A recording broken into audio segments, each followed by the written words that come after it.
But now that we're speaking about Love on a Spectrum, can we do that? Yeah, yeah, can we do now that? Now that we are speaking about Love on a Spectrum, were you scouted on season 1 or 2, or what's your story? How'd you get on Love on a Spectrum season 1 or 2? I'm pretty sure I was the only one on season 1 who applied. I think everyone else was scouted. But I've got a big story. Big story. So Jimmy and Sinead, who are also on the show, I've been friends with Jimmy for ages. We went to the same school, and when I moved schools, I became friends with Sinead's brother, and that's how I knew Sinead. But I knew them before they knew each other. I could say I wish I got them together. Imagine how corporate. Yeah, I got Jimmy and Sinead together. Yeah. I wish I didn't have nothing to do with it, but I wish. It's the bragging rights I get with that. But so we went when they met. We went to the same disability group. Oh. And Jimmy was talking to someone about Love on the Spectrum, and that he wasn't going to apply because he already found Sinead. Yeah. And I thought, I applied. So I sent an email, and within an hour, got an email back. And I had a few calls. They met me, and as soon as they did met me and did the practice camera thing, they were like, "Yep, we want you."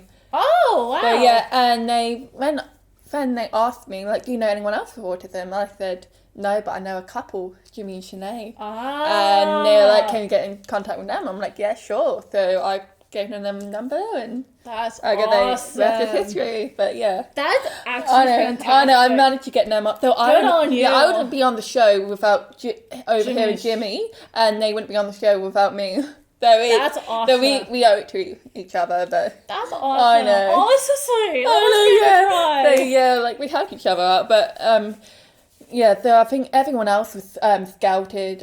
What about you? What I hear from my mom, because I had a friend, person, thing. Well, not she's a person. She's not a thing. Sorry. Her name is Randa, and she works for autistic people, disability people, and she so if Randa, if you're watching this, thank you so much. Randa has a son called Richard, and he's an autistic man. Well, man, yeah, because he's my age.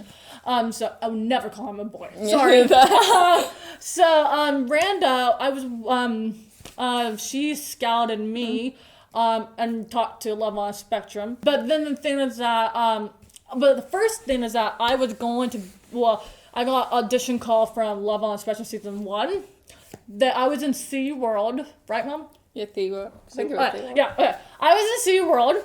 And Mom and I got the call from SeaWorld, and we were in Queensland at SeaWorld behind the polar bears. And the thing is that they're just like, "Oh, you're at SeaWorld. Interesting." So everyone was staring at us. You had the back. And we were on Skype call. And everyone was like, "Why do they have a computer on the call, having a conference call?" But we didn't care about those people. Oh, no. And then the thing is that they said, "Look, we have we want you to be on Love on a Spectrum. We want you to date this person on the show, blah, blah, blah." And yeah, and I said, I don't know. I'll think about it, but I don't really want to. That time we were very busy on that year. We didn't want to do it, and also we didn't know what Love on the Spectrum was. We didn't know it was a new show. It was a new show. We didn't know what it was. I didn't even know what it was.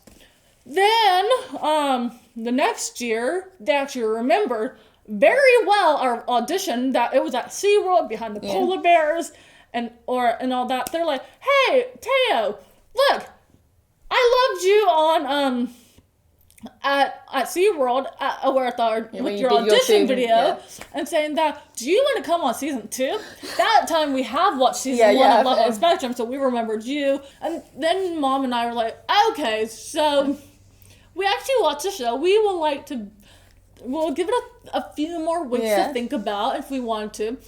That time I was like, "Yes, no, yes, no, yes, no. I don't know. Mom was like, "Okay, one more yes or no on that week, and then we'll get the final decision." I was like, "You know what? Yeah, why not? Okay, I'll do it." Yeah. And then I'm so glad you did. And I was so happy. Yeah, I'm so glad because we found each other. Yeah. But I'm actually very thankful that I was on Love on Spectrum. because it just brought me to a different kind of world. It gave me so much, nice people on my media, on my, like, I got the best, I don't call them fans, I call them Team Teo, because I love that. Yeah, Team Teo. And there's such a good support group. Yeah. I like their support group, fans-ish, like, I love them. Like, I get the nicest comments, I get the nicest messages. Like, when I'm ever feeling down, if I post something so interesting, they're like, oh, you're so nice, I love you. You're I think that's like, nice, very supportive. yeah, that's so supporting, and I like that. Yeah. And I like helping people. I like to use it for helping people. And that's why I'm doing this Tea Time with Taylor. It's just to help people. Yeah, and like share your experiences. Show my experience, show people experience, show them and that, and see if it can help the world. Yeah. And that's why. I get it. Knowing about Love on the Spectrum, what was the best thing that came out of it for you? Oh, well, you. Yeah. I think the best thing. Because for me, the best thing would be the friends I made. Because I made a lot more friends, and I met you, and we got really close. But yeah, I think like the connections we made is like it's the best thing from the show. I think making the friends, actually, that would be a good thing. I think Mom and I being much closer. Yeah. I think I found a lot about my mom and I. I think that. Yeah. I think filming, I do say that a lot. Filming the show, Mom and I really connected a lot. Yeah. And I really love that, actually. Yeah. I really enjoyed watching Mom and I. Actually, I keep watching. I will be honest. I watch Love on the Spectrum a lot, and I just enjoy the mom and I scenes. Yeah. I'm like, I just cry a lot, and I wish my dad was on Love on the Spectrum, but he was just camera shy. Oh, and that's like with my mom. My mom was like, "Nah, I don't want to go on. No, I don't want to go on." But my dad was like, "Yeah," and he cut his hair. He got his white shirt. He was all ready, but he loved it. He loved it. Yeah. Because when it first, I was in the Newcastle and Sydney Morning Herald, and I remember he bought it at work, and he was showing everyone. Because he was in a photo with me, and he was like, "Look, that's me, I'm famous." And he didn't mention me. He was like, "Yeah, look, I'm in the newspaper." Yeah. In the newspaper. And I found out I was in the Sydney Morning Herald. Like, I found out that like a year after Love on Special Season 2 came out.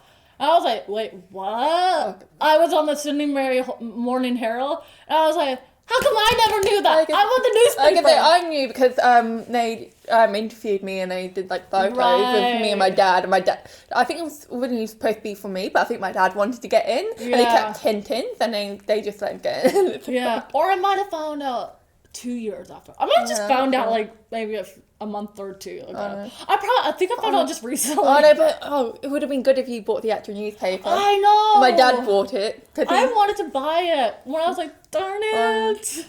That would have been amazing. Can you like still find it like online? Can you like find it from online?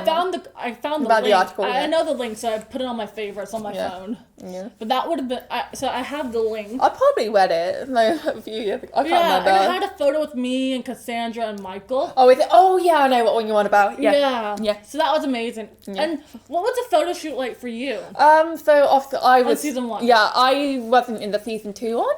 So many people think I was. I wasn't. But season 1, I went with Sinead and Jimmy, and they live about 15 minutes away from me. So Sinead's mum, like they drove to my house, picked me up, and we got some energy drinks. Her mom seems so sweet. What? Her mom seems so sweet. Gail, she's lovely. She's absolutely lovely, and she's so supportive. But we drove down to Sydney, and we had a photo shoot. So Jimmy disappeared for like a couple of hours. We couldn't find him. He was sleeping on a sofa. Okay.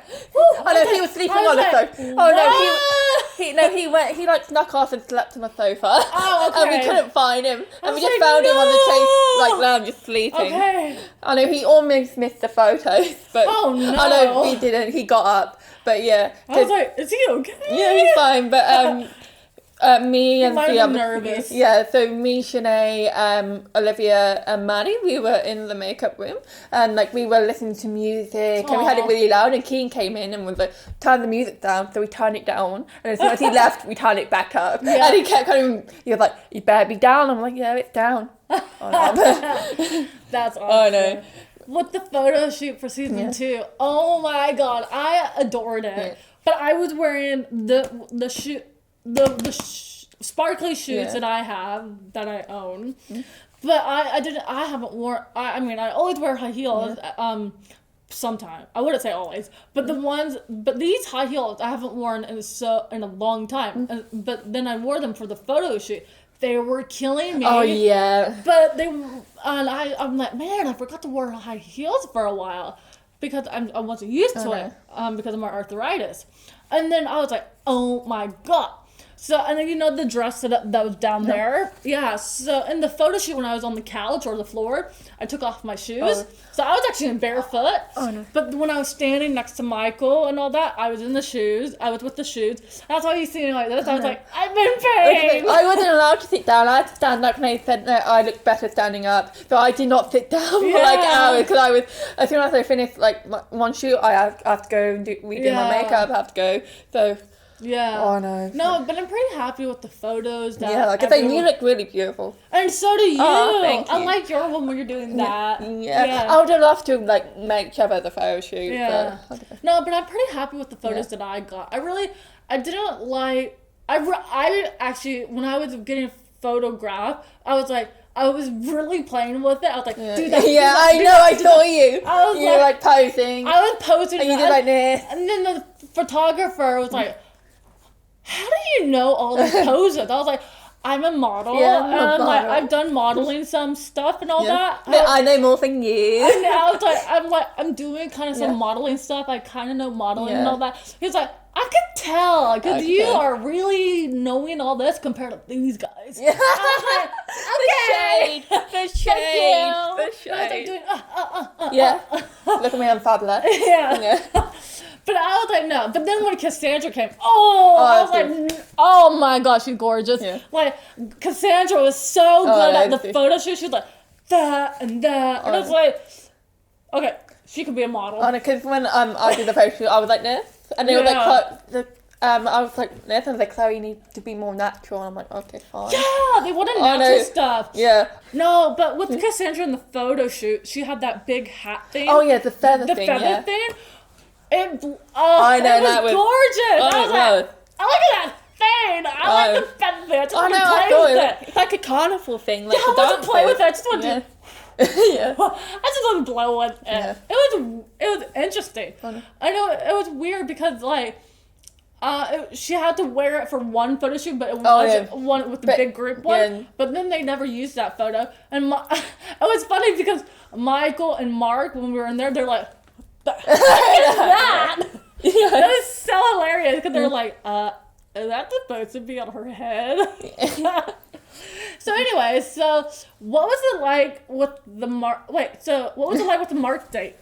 Tell me about it. What Mark date? Mark's date. So the show actually wanted me and Mark to go on a date in the first season, but I was 19 at the time and he was 29, and I was a bit on the age thing. And King was like, I think you'll get along really well, and I was like, the age thing's a bit. My dad wasn't too happy because I just turned 19. I could see that. Yeah. So I didn't go on a date with him, but season 2 I was like 20, 21, and Kian asked again, and he was like, we really think you'll get along, like, even just for one date. And I was like, it took a while, I was a bit like nerve, and I gave, and I was like, okay, I got on a date, and yeah, it went well, and we went on another date to the Hunter Valley Gardens. Oh yeah. Yeah, and there was dinosaurs, and he taught me all about dinosaurs, and I told him about flowers, and yeah, and we only had the Christmas date. Yeah, the Christmas day. Yeah, Christmas day, which totally wasn't Christmas. Tell me about that, if you want to. Yeah, I guess a lot of people think it was filmed on Christmas. It wasn't. It was filmed, I think, in October. So wow. Yeah, so it was beforehand. But yeah, it was fun. I met his family. It was nice. And he had a dog. Tell me about the dog. Does it really actually snore? Yeah, it does. It's Bella. I think he's a bit old, but I think it's lovely. But he just sleeps and he snores, and when in person, when you see the dog, how loud is the snore? On a scale of 1 to 10? Probably like a 6, 7. Wow, that is loud. I know, yeah. But it's a cute dog. Bella's so cute. I know. Wow. Okay. So, and you dated two people in season 1, a boy and a girl. What's it like dating? No, what was it like with the boy and then the girl? Okay, so Like what was the boy's name again? Marcus. And how was he? I'll get to it. The girl. So funny thing, I actually went on the date with Lotus first, then Marcus. Yeah, but they decided to, because the one with Lotus went really well and decided to put it at the end. But did they show Marcus first? Yeah, but I went on a date with Lotus first. But with Marcus, we went.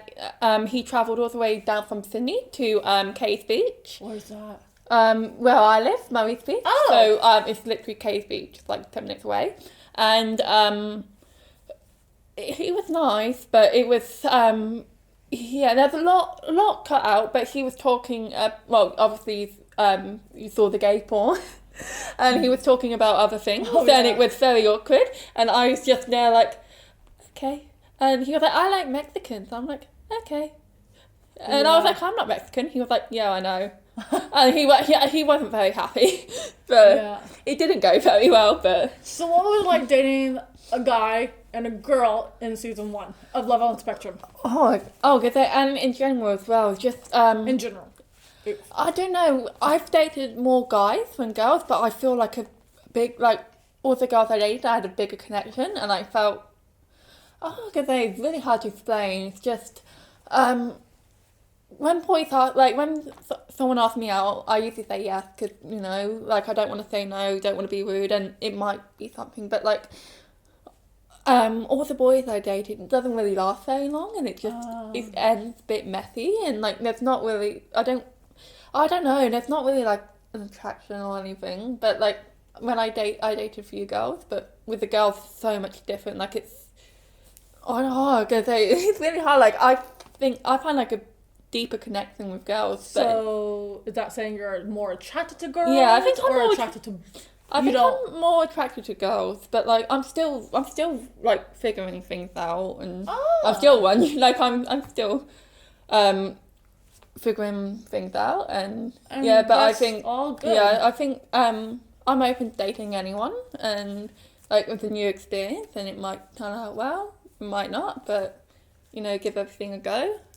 Okay. So I might date someone who's completely different to like my who I would usually like and go for, which might be perfect, and What about you?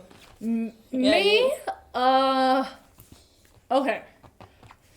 Well, as you know, I dated a boy and a girl on season 2 on Love on the Spectrum. And I have no idea, actually. I am more attracted to girls. I always say that, because I am. I always have the feeling more attraction to girls.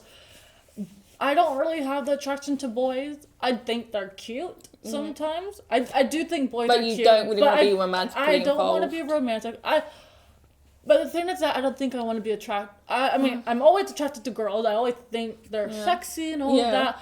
But the thing with me, and this has always been the thing with me, I don't want to have sex ever. I don't ever want to have Asexual? sex. I don't want to have sex. I'm not sexually attracted to... That's like asexual, like you're not... I guess that's what you would say. Don't want to ever have sex with a boy or a girl, because I just don't want to have sex. So you don't want like a sexual attraction, you want like a... I just... Like a proper like... Yeah. I just don't want sex. Yeah. I just don't want sex. It's just because when I'm autistic, I just feel very... Oh, no. I guess it's a sensory thing, like being touched. Sensory, and also it's anxiety. I'm very scared. I guess it's just because I'm scared. I'm very... Yeah, I do not share the same thing as you. But it was funny. The other day, one of my friends was going through Tinder. Like, this was a really big, like, oh shit moment for me. He was going through Tinder, and there was this guy with, like, no shirts on with the ads, and he was like, oh my god, they're so hot. And I'm just looking like, what? Yeah. Like, do you think he's cute? And I'm like, no, I don't think so. And that was sort of, and she said, I think he might be lesbian. And I'm like, Poppy. They're like, 'cause, no, it's a girl like in the bikini. I'm like, oh my god, she's cute, she's really pretty, and she's like, you're 100% a lesbian. I'm like, but this is what I say. They're like, a lot of people say this. You don't have to put a label. Yeah, on it. I don't like labels. You don't even have to say you're pansexual or bi or lesbian or gay or any of those labels. You could just say, I am me. I like this of who I am. I know, and it's just with labels, like, it's very... Why do you have to be a label? Yeah, like, oh god, I don't like defining the labels, because it becomes like one thing, and you have to be exactly like that. Like, you can't, figure out that label. And like, I'm gonna say, when people ask me like about my sexuality, to be honest, I don't know. Just say I don't know. I'm just who I am. I label it pansexual because I think that's the closest, but I don't think I identify as that. But that's like the closest. This is why I said this on Love on Spectrum. I like personality for who they are and what they are. Yeah, that's what I say. I like personality. Yeah. I know that's. I don't know. That's the thing with me, like with personality, attraction does play, how they look does play a part in it, but it's more of the personality and who they are. Yeah, like, see, that's why I like personality, because if it was a guy who I wanted, this is mainly what I would say. If I find a guy and it's a boy, or just a guy, but like, and if I'm finally attracted to him, and then maybe like, in 20 years' time, I do want to have sex with him, or do fall in love and want to have kids, maybe, like, and I want to finally fall in love, they don't have sex with him. Yeah, I guess it's totally your choice. You need to find someone who respects that, because not everyone's going to respect that. Yeah. Or if it finally is a girl and I want to have a kid with her, then I can do that. Yeah. Like IVF or like adoption. Yeah. Who knows? It's my choice. It's my life. Choice. And it's your life if you want to do that with somebody else, too. Yeah, I totally have not done that with anyone. Nope. None of us. Totally not. None of me and you and none of that. Nobody. Yeah, no.